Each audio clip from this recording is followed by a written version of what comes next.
You see a Rolls-Royce today and think of royalty, red carpets, and engines so silent you question if they're even on. But what if I told you it all began with a boy who sold newspapers to survive?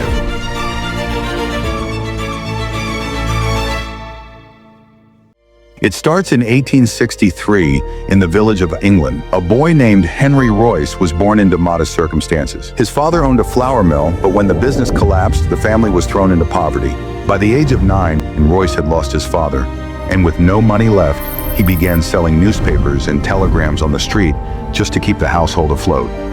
His life changed when an aunt managed to get him an apprenticeship at the Great Northern Railway. It was tough.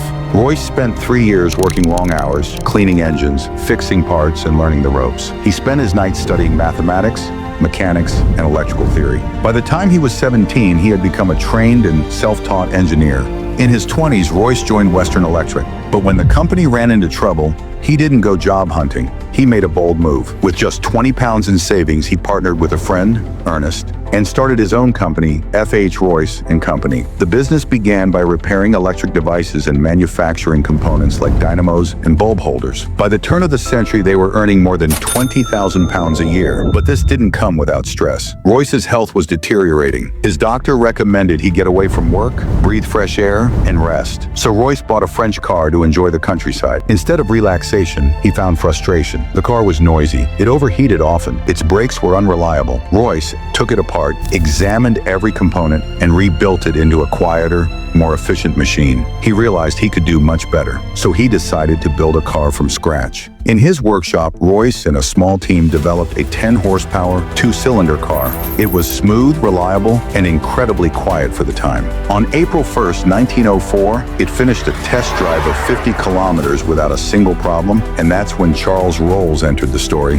a wealthy aristocrat, a race car driver, and a car dealer. But when he saw Royce's car, he was impressed. Unlike the noisy, unreliable foreign cars he had been importing, Royce's creation was refined and innovative. The two men met and they struck a deal. Rolls would handle the sales and promotion. Royce would focus entirely on engineering. In 1906, the two officially formed Rolls-Royce Limited. Their defining achievement came shortly after. The legendary Silver Ghost, with its silver body and silent engine. It was so smooth that a bottle could sit on its hood without spilling. It completed a 24,000-kilometer endurance run without a single mechanical failure. Newspapers called it the best car in the world, and that reputation stuck. To protect the brand's image, in 1911, they introduced the Cormier Spirit of Ecstasy. Hood ornament, a graceful sculpture. It symbolized elegance, speed, and discretion. But not all was smooth sailing. In July 1910, Charles Rolls died tragically in an early plane crash. It was Britain's first recorded powered flight accident. Royce, devastated by the loss, soon found himself battling serious illness. Yet even from his bed, he continued designing,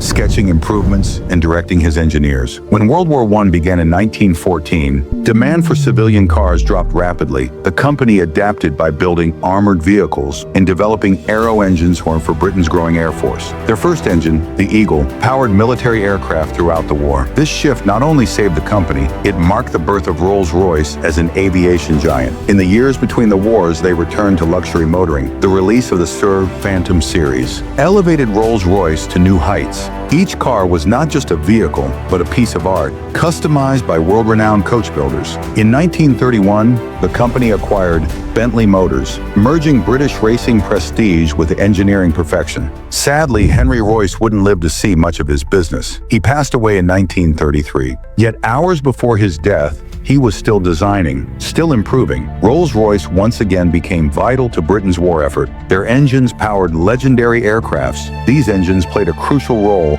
in the Allies' air superiority. Post-war, Rolls-Royce continued to dominate the luxury car scene. Models like the Silver Cloud and Silver Shadow became global symbols of status. But behind the glamour, financial pressures mounted. By the 1970s, the company faced serious financial difficulties and was eventually split into two divisions, one for aerospace and one for automobiles. In 1998, the car division was acquired by BMW, while the aerospace division remained independent. Under BMW, the brand was reborn. The launch of the Phantom 7 in 2003 marked a return to glory. Then came the Wraith Ghost and the ultra-luxurious Cullinan SUV. Today, every Rolls-Royce is still handcrafted at their factory in England. Customers can choose from over 44,000 paint and trim combinations. From fiber optic starry ceilings to personalized fridges, there is no limit to customization. You can even request your initials on the headrests or a scent unique to your car. Now, the brand looks toward the future with the Spectre, its first fully electric Rolls-Royce. Even as it evolves with technology, the philosophy of perfection remains untouched.